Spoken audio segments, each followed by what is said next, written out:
Yun mga boss, inayos na natin yung alignment na dito, yung pinaka pin niya mga boss. Naayos na natin, na-align natin ng maayos. Minsan lumuluwag kasi siya dun mga boss eh.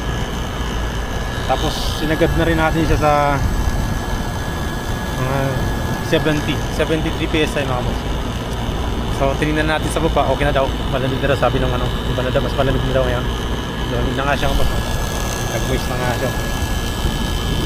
So yun na, buti na dali natin mga boss. Ayos na yan. So okay na yan mga boss, matik na yan.